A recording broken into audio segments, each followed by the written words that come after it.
Ceci est une lecture de début d'été, la fenêtre ouverte. L'aide de Joyce Carol Oates. 1. Je savais qu'il y avait quelque chose de louche dans la façon dont j'avais obtenu ce travail de serveuse au Sandy Hook Inn. Il y avait un panneau dans la vitrine « On cherche serveuse s'adresser ici ». Alors j'étais entrée comme ça, sans prendre la peine de peigner ma tignasse ébouriffée, ni d'aller mettre des vêtements propres, en me disant que de toute façon ça ne changerait rien. J'avais salement besoin de travail. J'avais fait 2 places en 5 mois depuis que j'étais partie définitivement de chez mes parents, mais j'étais têtue ou résignée, fataliste. Avec une peau comme la mienne, une autre fille se plâtrerait la figure et mettrait du rouge à lèvres, mais ma philosophie c'était « à quoi bon ?» Une philosophie profonde et infaillible qui m'a guidée dans la vie. Et au Sandy Hook Inn, j'ai eu ce qu'on aurait pu supposer être un entretien sérieux avec le propriétaire gérant Mr. Yardborough, un type baraqué de l'âge de mon père avec une chemise sport chic en haut et un caleçon de bain en bas, une tête de bulldog et 2 yeux grossiers. Il m'a demandé d'où j'étais, quel âge j'avais, si j'avais déjà travaillé dans un restaurant, tout ça les coudes appuyés sur le comptoir à côté de la caisse. Nous étions devant, dans la salle du diner qui est ouverte toute l'année, un endroit qui m'a étonnée à force d'être ordinaire. En mâchonnant un cure-dent et en me reluquant des pieds à la tête comme si j'étais toute nue devant lui, le salopard. Même pas l'attention de me dire de m'asseoir sur un tabouret, de me proposer un café. Lui en buvait un. Il était difficile de comprendre pourquoi le diner était si bruyant, vu qu'au moins la moitié des tabourets et des box étaient vides. Un matin de semaine, juste après la fête du travail, début septembre, et à Sandy Hook, une petite station en bordure d'océan à une 60aine de kilomètres d'Atlantic City, c'était déjà la morte saison. Un vent humide comme un crachat soufflait du sable et des détritus dans les rues étroites. Il y avait beaucoup de places de parking libres dans Main Street et sur le ponton. La ville avait cet air abandonné et miteux qui attire d'instinct les perdants, même jeunes. Dans le diner flottaient des odeurs fortes de graisse chaude, de fumée de cigarette et un parfum doux huileux dont je découvrirai plus tard que c'était celui de la pommade que Mr. Yardborough appliquait sur son visage et ses avant-bras rougis pour se protéger du cancer de la peau. Et une odeur âcre plus pénétrante qui devait être celle de ses aisselles et peut-être bien de son entrejambe. « Ça me revient à l'instant, mon chou, le poste est pris. Ce panneau ne devrait plus être là, » a dit Mr. Yardborough avec un sourire narquois, comme si l'entretien n'avait été qu'une plaisanterie. J'ai dû avoir l'air secoué.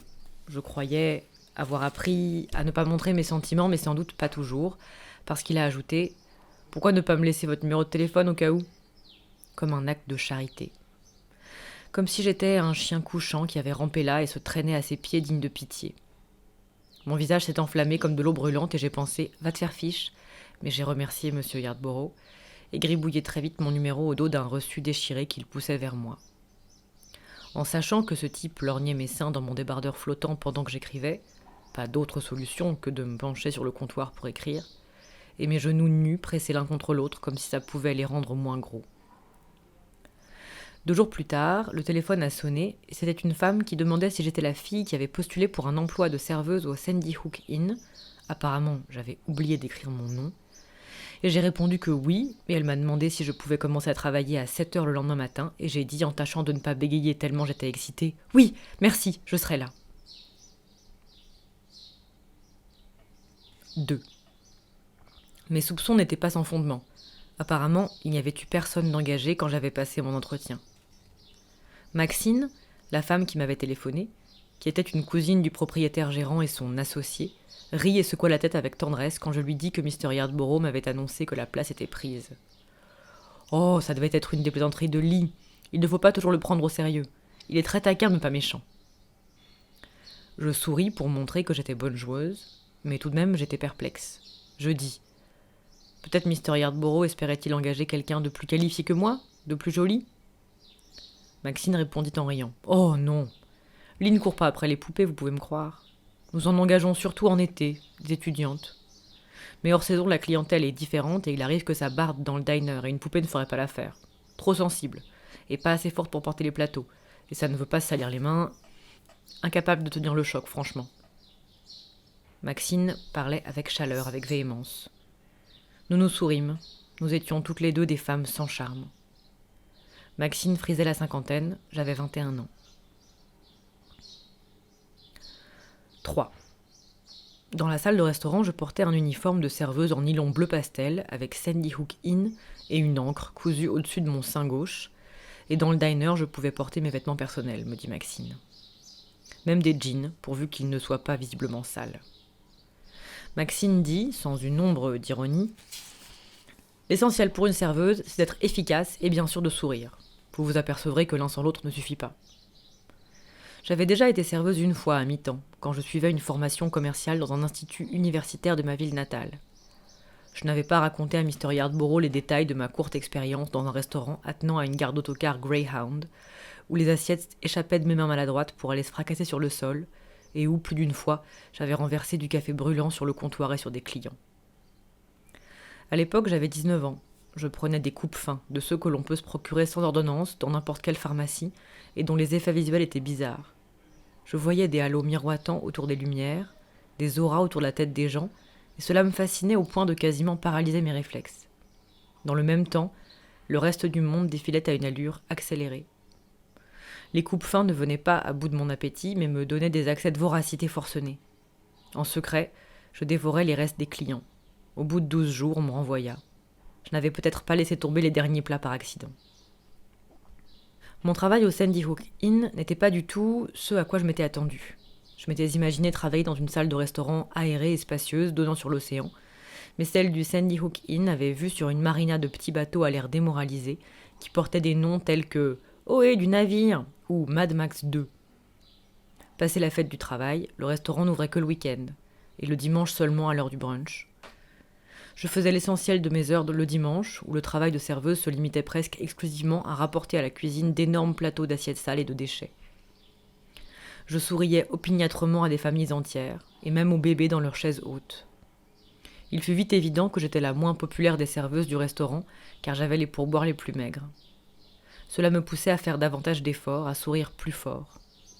Mon sourire était large et fixe, comme vissé sur ma figure, et je me faisais peur quand je voyais l'éclat mouillé de mes dents dans l'aluminium des portes battantes de la cuisine. Mr. Yardborough semblait m'observer avec un amusement railleur. Dans une veste de sport tendue aux épaules, portée sans cravate, il surveillait le buffet du dimanche et se montait attentif aux requêtes et aux plaintes des clients. Toutes les serveuses le craignaient. Il nous faisait ses remarques à voix basse, des aboiements furieux qu'il dissimulait sous un sourire crispé. Mon deuxième dimanche, alors que je me démenais frénétiquement pour servir 3 familles nombreuses, Mr. Yardborough me suivit dans la cuisine et me pinça le haut du bras en disant « Ralentis ma cocotte, tu souffles comme un bœuf !» Je ris nerveusement, comme si Mr. Yardborough avait eu l'intention de me plaisanter. Un grand sourire lui découvrait les dents et les grappes de capillaires éclatés qu'il avait sur les joues lui donnaient l'air d'un type enjoué, amical, mais je n'étais pas dupe. Dans un premier temps, la marque des doigts de Mr. Yardborough sur mon bras charnu fut d'un rose sourd, puis elle prit la teinte jaune violacée des bleus ordinaires. Il est de fait que Mr. Yardborough était le premier homme à me toucher depuis très longtemps, mais ce n'était pas un fait qui nécessitait interprétation.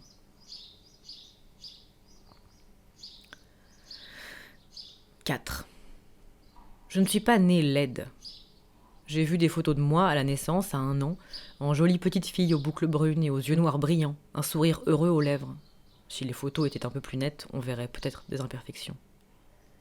Ces photos ne sont pas nombreuses, et les autres en sont mystérieusement absents.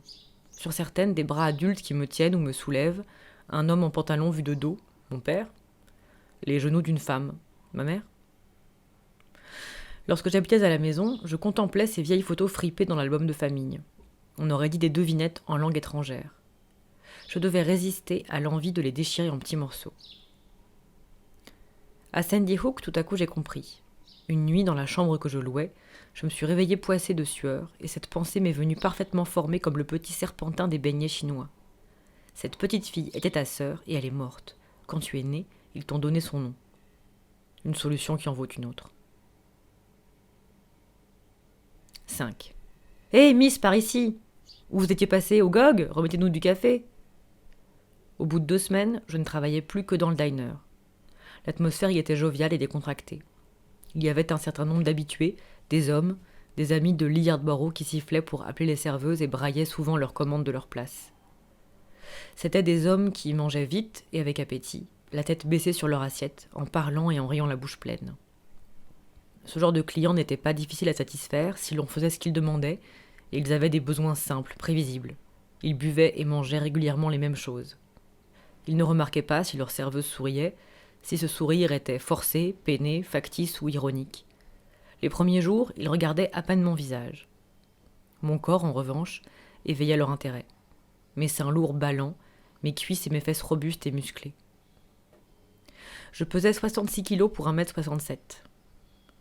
Pendant une période de chaleur, en septembre, je mis des débardeurs flottants sans soutien-gorge en dessous. Je portais des t-shirts Sandy Hook bleu fluo et une courte jupe décorée de clous métalliques qui scintillaient comme du strass. Mon unique jean, usé et presque blanc à force de lavage, laissait voir les globes renflés de mon cul et l'arrêt des fesses. C'était aussi saisissant qu'une caricature. Je le savais, j'avais étudié l'effet dans une glace. Mes jambes nues étaient charnues, couvertes de fins poils bruns. Je portais des sandales et par plaisanterie vernissais les ongles de mes orteils trapus de couleurs accrocheuses. Vert, bleu, argent nacré. Souvent, aux heures de pointe, j'étais haletante, la bouche humide et molle, mes longs cheveux broussailleux mouillés et agglutinés comme des algues sur ma nuque. Traballant sur mon plateau œufs, saucisses, gros hamburgers sanguinolents, frites et filets de poisson frits, bouteilles de bière cliquetantes, j'étais un sujet de conversation, un objet impersonnel, à propos duquel les hommes pouvaient échanger des sourires entendus, rouler des yeux, renifler ostensiblement au niveau de mon entrejambe en murmurant des sous-entendus grivois quand je posais les assiettes devant eux. Cocotte, c'est appétissant. J'appris à obéir comme un chien docile à des coups de sifflet stridents et même à rire de ma propre précipitation. Si je suais et soufflais comme un bœuf, tout le monde s'en moquait. Mon employeur, Lee Yardborough, jamais plus heureux que dans le diner le matin à boire son café et à fumer avec ses potes, semblait s'en moquer. Ou alors, étant donné que c'était le diner et pas la salle de restaurant, il ne s'en apercevait pas. Il riait beaucoup, souriait sans découvrir les dents, m'appelait cocotte, chérie, mon chou, sans sarcasme. Il était rare qu'il me rabroue dans le diner, rare qu'il me pince, bien que parfois, par plaisanterie, pour souligner une remarque, il enfonça son index dans la chair molle de ma taille. Je le méprisais en même temps que je brûlais de lui plaire. Je tirais une curieuse fierté de ce que, à Sandy Hook, 7303 habitants, où il avait autrefois été un sportif vedette de son lycée, Lee Yardborough était connu et apprécié des hommes comme des femmes. Bien qu'il fût marié et père de plusieurs enfants presque adultes, il y avait quelque chose de gamin et de blessé dans son visage de bulldog, comme si le gosse américain qu'il était s'était réveillé un jour pour se découvrir prisonnier d'un corps d'homme mûr, accablé des responsabilités d'un homme mûr. Maxine me confia qu'il y avait une tragédie dans la vie de son cousin Lee et de sa femme, un enfant artiste qui leur avait causé beaucoup de chagrin. Je la regardais d'un air si ébahi qu'elle répéta sa phrase, et malgré cela, je continuais à la regarder, et finalement je compris qu'elle avait dû dire autiste et non artiste. Mais à ce moment-là, la confusion me parut si drôle que je me mis à rire. Maxine fut choquée. « Il vaut mieux que Lee ne vous entende pas. Ça n'a rien de drôle, les déficiences mentales. » Cette fois, ce fut le terme « déficience mentale » prononcé d'un air réprobateur et sévère par Maxine qui me fit partir. Je ris si fort que des larmes coulèrent sur mes joues.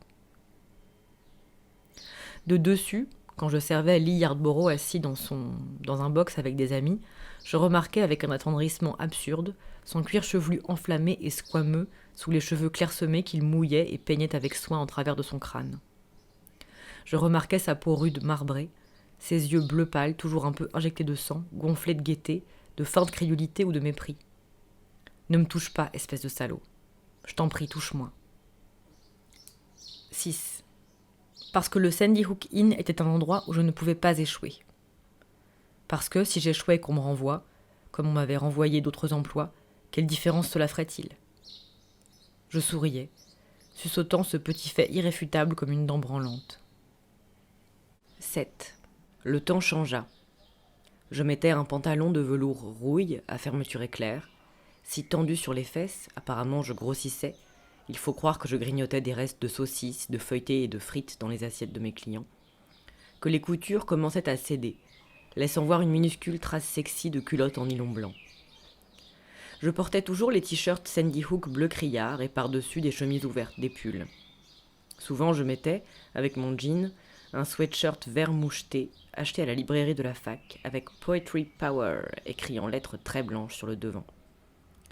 En me voyant avec ma queue de cheval, le bas du visage distendu par mon sourire de serveuse, on se disait « Une fille qui est venue à bout de sa timidité, tant mieux pour elle !» J'avais fini par remarquer un client, qui n'était pas un habitué, mais qui venait souvent au diner. Il appelait une serveuse en levant la main et en baissant la tête, le regard plongeant vers le bas comme s'il était gêné, ou honteux. Il avait des tics. Il bougeait sans cesse la tête, comme s'il avait le cou raide. Il bougeait les épaules, serrait et desserrait les poings. Je le surprenais les sourcils froncés en train de me dévisager. Il détournait vite les yeux si je regardais dans sa direction. Comme s'il me reconnaissait. En fait, il me rappelait un professeur de maths du collège. Ma ville natale était à 1 heure de voiture de Sandy Hook, dans le centre du New Jersey, qui avait démissionné ou été renvoyé quand j'étais en 5e. Mais, à mon avis, cet homme qui paraissait à peine 30 ans était trop jeune pour être Mr. Country. L'histoire datait de 9 ans. Ce client, qui portait toujours un costume de tweed et une chemise blanche boutonnée jusqu'en haut, sans cravate, venait quelquefois dans la semaine, surtout pour le petit déjeuner. Il boitait un peu. C'était un homme gros et grand, largement plus d'1,80 m, avec un visage pâle et poupin de gamin, une tête oblongue comme une courge exotique, et des yeux aux paupières lourdes qui se posaient sur moi ou sur mon corps, avec une expression désapprobatrice. Laidron, comment oses-tu te montrer en public ? Lui aussi était laid, d'une laideur bizarre, mais la laideur n'a pas d'importance chez un homme, pas beaucoup. Chez une femme, c'est sa vie. Ce bonhomme semblait toujours assis dans mon secteur du diner. Il avait une préférence pour le box du fond. Là, il lisait un livre ou faisait comme si. J'avais toujours l'impression qu'une ombre passait sur son visage quand je m'approchais avec mon sourire impertinent de serveuse et mes hanches indolentes, carnet de commandes et crayon à la main. Avec lui, pas d'échange de civilité, pas de grosses plaisanteries grivoises, pas de rire. Avant même de manger, avec délicatesse, mais impossible de ne pas voir avec cette bedaine que c'était un glouton, il avait l'air tourmenté par des poussées de gaz.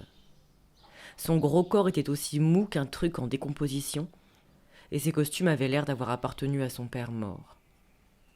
Il me répugnait physiquement, mais je devais reconnaître qu'il se montrait toujours cordial, courtois. Il m'appelait mademoiselle, et passait sa commande lentement, en me regardant l'écrire d'un air anxieux comme si j'étais idiote, qu'on ne puisse pas me faire confiance. Et il me demandait ensuite de la lui relire. Il avait une voix caverneuse, faible, comme une voix sur une station de radio lointaine. Une des bizarreries de l'homme au costume de tweed était ses cheveux, qu'il portait courts, en brosse. Ils étaient d'une couleur mate, métallique, une non-couleur, comme ses yeux. Cela accentuait son air enfantin, mais on te demandait s'il n'y avait pas une raison clinique à cette coupe. Une maladie du cuir chevelu, par exemple, ou des poux. Hors saison, au Sandy Hook Inn, les clients laissaient rarement plus de 10% de pourboire. Certains fils de pute, sous prétexte de ne pas avoir de monnaie ou d'être mentalement incapables de faire le calcul, laissaient encore moins. Une poignée de pièces de 5 cents, de 1 cent. L'homme au costume de tweed me laissait parfois jusqu'à 20% de l'addition, mais en prenant un air renfrogné, en fuyant mon regard, en partant à toute vitesse.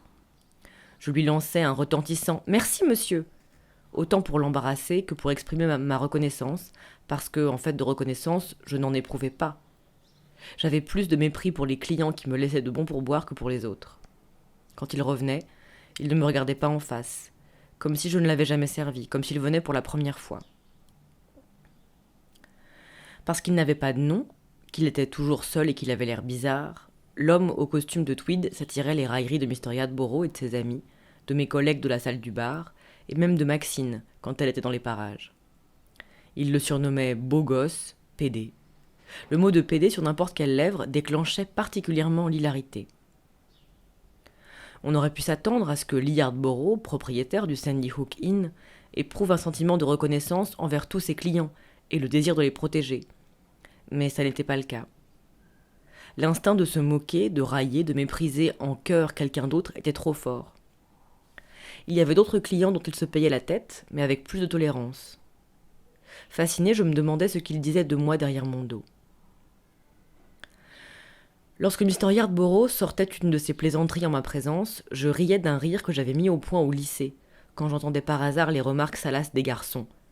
Un rire qui n'était pas un rire, une sorte de gloussement sifflant, comme si j'essayais de ne pas rire, que je sois choqué, les yeux plissés et fermés, les épaules et les seins agités de soubresauts féminins irrépressibles.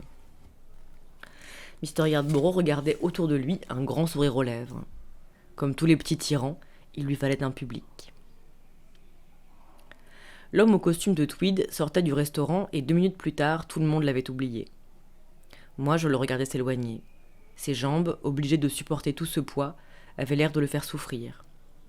Il venait à pied, il n'avait pas de voiture. Il devait habiter tout près. Un soir, je le vis à la bibliothèque municipale, penché sur un des ouvrages de référence, en train de prendre des notes avec application. Un jour, je le vis se promener sur le ponton, un trench coat démodé à la jupe évasée par-dessus son costume de tweed et une casquette à visière vissée sur sa tête oblongue pour que le vent ne puisse pas l'emporter.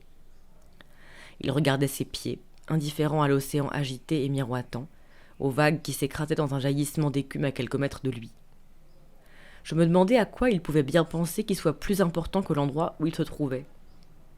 Je l'enviais d'être si profondément plongé en lui-même, comme s'il comptait. Et s'il se retournait, me voyait, me reconnaissait, moi, je n'allais sûrement pas le reconnaître. Je n'ai jamais suivi l'homme au costume de tweed, je ne faisais que l'observer, de loin, sans qu'il me voie. Lorsque je ne travaillais pas, j'avais beaucoup de temps à tuer. La chambre que je louais, dans une maison de style victorien aménagée en résidence pour familles monoparentales, me déprimait, de sorte que je l'évitais. Même si je devais reconnaître, je m'en étais vanté à ma famille, que c'était une affaire, un loyer de basse saison, et à 5 minutes seulement de l'océan. J'avais un téléphone à ma disposition, même s'il n'y avait personne que j'ai envie d'appeler, et personne pour m'appeler. J'avais un grand lit au matelas mou comme du marshmallow, où toutes les nuits, 10 heures d'affilée quand j'arrivais à dormir autant, j'étais abîmé dans mon sommeil, presque sans rêve, fantastique et profond, comme un cadavre au fond de l'océan. 8. À quoi ressemblais-je à 21 ans ? Je ne savais pas trop. De même que les gros apprennent à ne pas se regarder en pied dans les glaces, les laids apprennent à éviter de voir ce qu'il est inutile de voir. Je n'étais pas vraiment grosse et prenais un plaisir pervers à contempler mon corps de femme trapu, d'une volupté caricaturale, dans mes vêtements ridicules. Mais depuis des années, j'avais cessé de regarder mon visage. Si pour des raisons pratiques, je ne pouvais éviter de le faire, je me tenais tout près du miroir, de biais, pour n'examiner que des parties, des détails, un œil, une bouche, un minuscule bout de nez. Je ne me maquillais pas et ne m'épilais pas les sourcils. Je les avais presque entièrement épilés au lycée, furieuse de la façon dont ils se rejoignaient au-dessus de mon nez, croyant à tort qu'ils repousseraient. Et me nettoyer la figure avec un gant ou me laver les dents, penché bas au-dessus du lavabo comme je le faisais 1 fois par jour, avant d'aller me coucher, ne posait pas de problème. Pareil pour les cheveux. Je n'avais pas besoin de me regarder dans une glace pour les brosser, quand je prenais la peine de le faire. Je pouvais en couper moi-même les pointes avec des ciseaux sans l'aide d'un miroir quand ils devenaient trop longs, qu'ils faisaient des nœuds. Je portais parfois un vieux foulard pour me donner un genre hindou bizarroïde. De temps à autre, j'envisageais, pas vraiment sérieusement, de me décolorer en blond platine, d'adopter une coiffure chic sexy. Un de mes plus vifs souvenirs d'enfance, je n'en ai pas beaucoup, était d'avoir vu 2 adolescents observer une fille en talons hauts marchant devant eux sur le trottoir. Une fille qui avait de beaux cheveux blonds brillants coupés au carré, une jolie silhouette, et quand ils l'avaient rattrapée pour la regarder de plus près, elle s'était tournée vers eux et elle était quelconque, sans charme. Elle portait des lunettes, son visage était chevalin. L'un des garçons avait poussé un grognement grossier, l'autre avait ri. Ils s'étaient envoyé des coups de coude à la manière des garçons. La fille s'était détournée, en feignant de ne pas comprendre ce qui se passait. Cette fille n'était pas moi, mais j'avais vu et j'avais entendu. À moins de 10 ans déjà, je connaissais mon sort. Un avantage de la laideur. Vous n'avez pas besoin, comme les gens séduisants, que l'on vous voie pour être réel. Plus vous êtes beau, plus vous êtes dépendant du regard et de l'admiration d'autrui. Plus vous êtes laid, plus vous êtes indépendant. Un autre avantage de la laideur, vous ne perdez pas de temps à tâcher d'être en beauté, vous ne le serez jamais. Ce que je me rappelle de mon visage, c'est un front bas, un long nez bulbeux au bout, des yeux noirs brillants trop rapprochés, ses épais sourcils noirs d'orang-outan, une bouche quelconque, mais bien entraînée, avant même l'adolescence, à l'ironie. Car qu'est-ce que l'ironie sinon la conséquence de blessures ? Et que sont les blessures sinon la conséquence de l'espoir ? J'avais la peau plutôt foncée, olivâtre, comme barbouillés par une gomme. Mes pores étaient huileux, même avant la puberté. Aux yeux de certains, je faisais étrangère. J'avais eu cet air d'étrangère dès l'école primaire, quand les moqueries avaient commencé. L'idée avait fini par me plaire. Étrangère, comme substance étrangère, corps étranger dans la nourriture, dans un œil, sur un écran radar. Bien que personne dans ma famille n'ait été étranger depuis des générations. Tous fiers d'être 100% américains, même si aucun d'entre nous n'avait la moindre idée de ce que américain voulait dire. 9. Le Sandy Hook Inn tournait au ralenti, maintenant que le temps avait changé. Les touristes évitaient la côte nord du New Jersey où soufflait constamment un vent humide et gémissant, où des nuages d'orage menaçants pouvaient éclipser en quelques instants le soleil le plus éclatant. Tous les matins avant l'aube, le vent me réveillait, en secouant mon unique fenêtre comme un cruel farceur. J'avais les jambes, les pieds et le dos profondément endoloris par le travail de la veille, mais j'étais pourtant tout excitée à l'idée d'endurer une nouvelle journée au Sandy Hook Inn. Je suis venue d'instinct au bon endroit. C'est ici la limite. Le diner du Sandy Hook Inn, qui imitait l'extérieur d'un wagon de chemin de fer, étincelant comme du fer blanc. Le diner le matin de bonne heure, une rangée de 10 tabourets en vinyle noir râpé devant le comptoir de Formica. 8 box en vinyle noir râpé le long du mur extérieur. Le diner, des tubes fluorescents au plafond, éblouissants comme un défaut de l'œil. Souriante et en transe, je frottais sans répit avec une éponge les surfaces de formica et d'aluminium, comme chargée du devoir sacré de leur rendre leur éclat, leur beauté originelle. « Qui a fait cela ? Tout brille comme un miroir !» s'exclamerait Mr. Yardborough, et alors on lui dirait qui.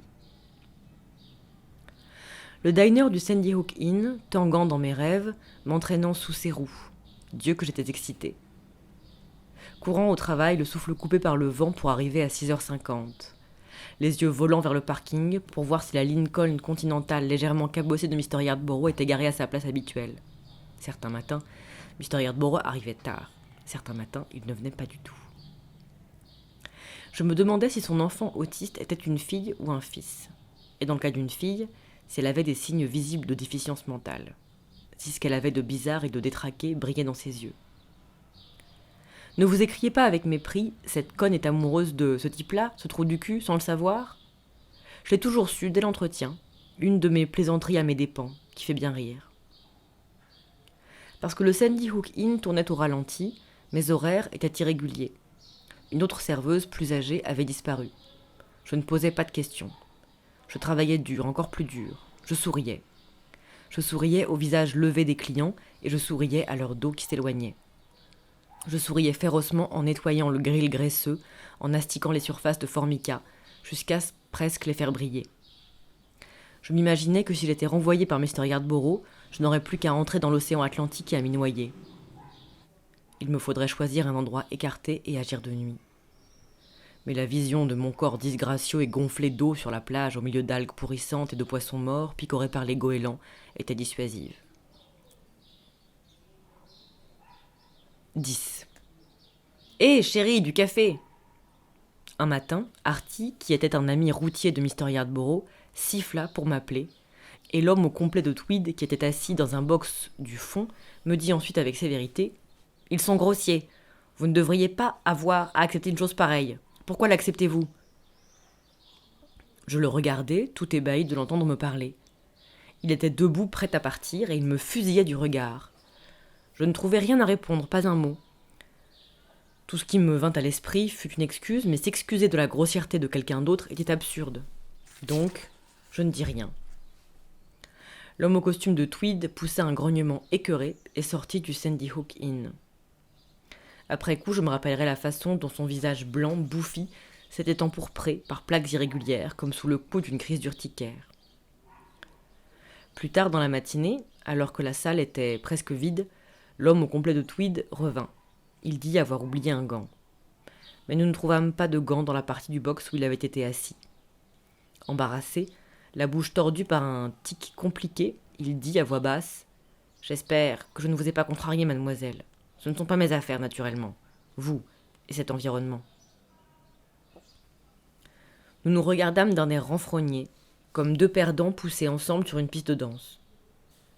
Je vis qu'en fin de compte, il n'était pas si jeune que cela. Il avait des creux prononcés sous les yeux, des rides sur le front. Je m'efforçais de trouver une réponse intelligente, conciliante ou même spirituelle, mais j'avais beau continuer à sourire machinalement, un brusque bourdonnement d'oreilles noyait mes pensées. À l'école, c'était pareil. Quand un professeur m'interrogeait ou que je devais passer un examen important, j'avais le cerveau comme parasité. L'homme au costume de tweed avait manifestement préparé ce discours. Il l'avait prévu galant et noble, mais sa timidité avait pris le dessus et il perdait son assurance.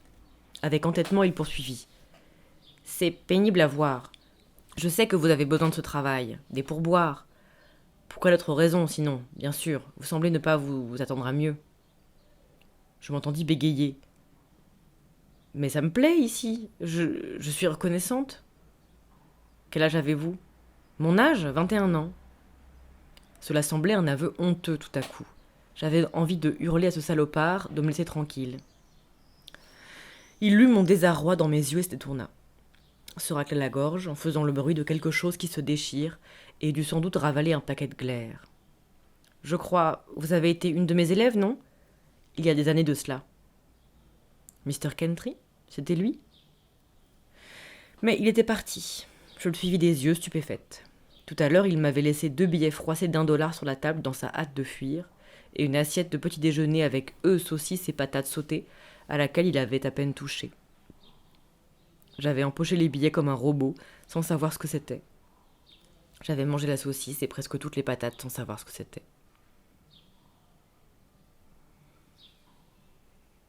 11. Le lendemain, l'homme au costume de tweed ne se montra pas au Sandy Hook Inn, ni le jour suivant. Anxieuse et pleine de rancune, je m'attendais à le voir entrer chaque fois que quelqu'un de son gabarit poussait la porte. Je fus soulagée qu'il ne vienne pas. Je tâchais de me rappeler ce qui était arrivé à Mr. Kentry 9 ans auparavant. Ce n'était pas un professeur que j'avais aimé, mais je n'avais aimé quasiment aucun de mes professeurs. Des bruits avaient couru, des rumeurs fantastiques. Il s'était querellé avec le principal du collège un jour dans la cafétéria. Il avait giflé un garçon. On l'avait arrêté pour conduite en état d'ivresse et il avait résisté à l'interpellation et été battu, menotté, emmené au commissariat. Ou bien, il s'était effondré dans un lieu public, la salle d'attente d'un médecin, une épicerie. Il s'était mis à hurler, il avait fondu en larmes. Ou encore, il était tombé malade, avait subi une grosse opération. Il avait été hospitalisé longtemps et lorsqu'il était enfin sorti, sa place de professeur de maths en classe de 5e et 4e ne l'attendait plus. Une jeune femme populaire l'avait remplacé pendant son absence et avait fini par obtenir son poste. En quelques semaines, Mr. Kentry avait été totalement oublié, même par les quelques élèves qui l'avaient admiré. Sur le seuil d'un pressing, un peu plus haut dans la rue, il m'attendait à l'abri de la pluie. Impossible de croire qu'il ne m'attendait pas. Malgré tout, gauchement, il feignit la surprise. Il s'avança vivement sur le trottoir en déployant un grand parapluie noir. « Bonjour, quelle coïncidence! Mais je crains d'avoir oublié votre nom ?»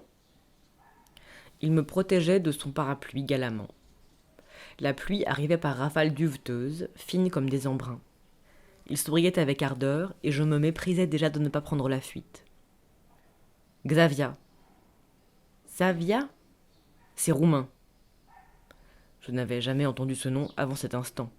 Comme un parasite, il avait fait irruption dans mon cerveau. Nous marchâmes donc.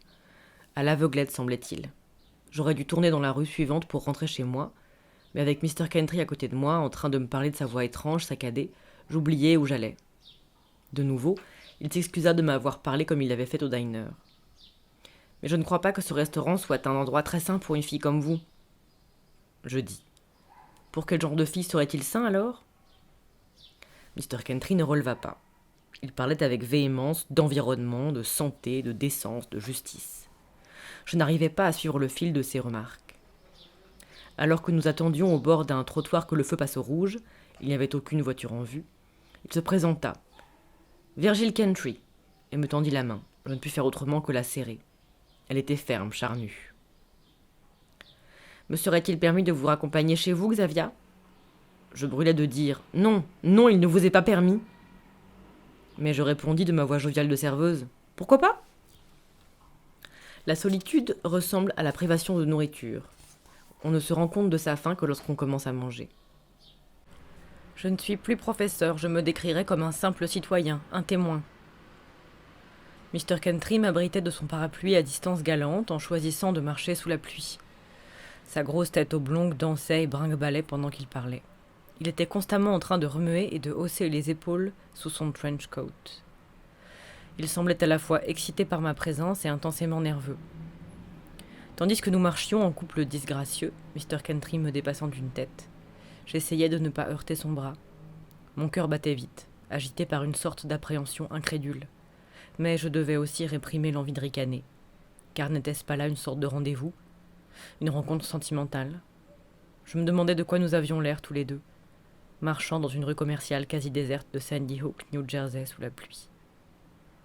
Si cela avait été un film, on n'aurait pas du tout su comment réagir sans musique. La scène était-elle solennelle, triste, émouvante, comique ? « J'ai été malade quelque temps, dit Mr. Kentry, et pendant ma maladie, mon moi s'est dissous. J'ai découvert que nos existences historiques n'étaient pas notre essence. Je me crois désormais libéré de la contamination et de la distraction du moi. Il suffit que j'existe, car exister, c'est être témoin.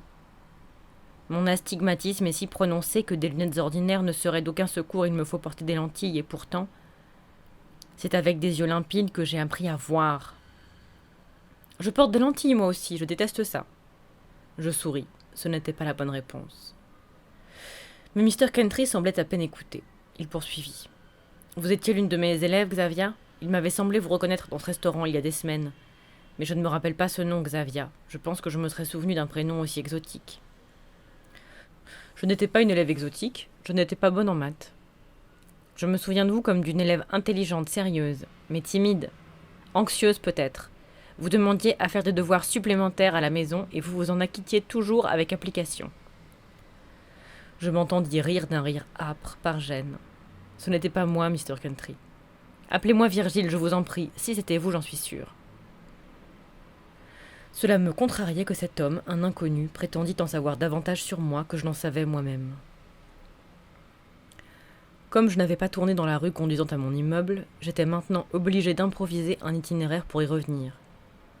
Mr. Kentry, qui parlait avec sérieux de ses années d'enseignement, de sa maladie, de sa convalescence et de la métamorphose de son moi, ne faisait apparemment pas attention au chemin suivi.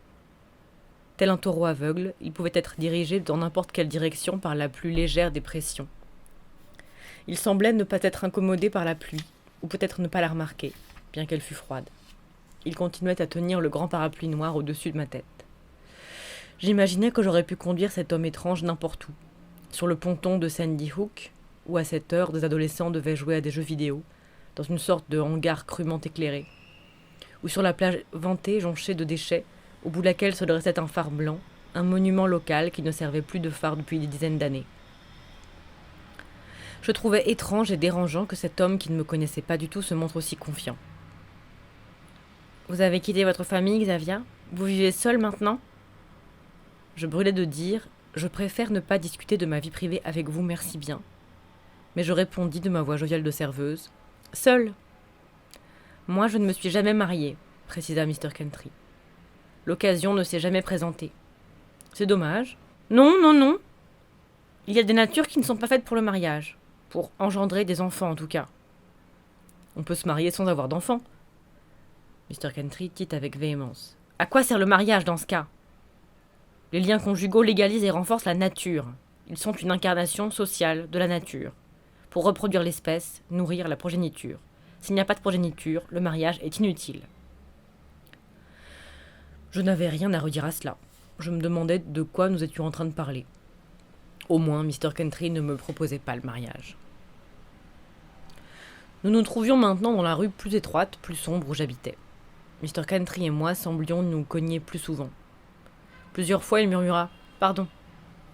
Je me disais que c'était en 4e, à peu près au moment où j'avais commencé à avoir mes règles, que ma peau s'était abîmée. Il était possible que Mr. Kentry m'ait connu avant ses attaques d'infection boutonneuse. Je n'arrivais plus du tout à me souvenir de lui à présent. J'eus un instant l'idée de conduire Mr. Kentry jusqu'à un autre immeuble et de lui souhaiter bonne nuit sur le seuil.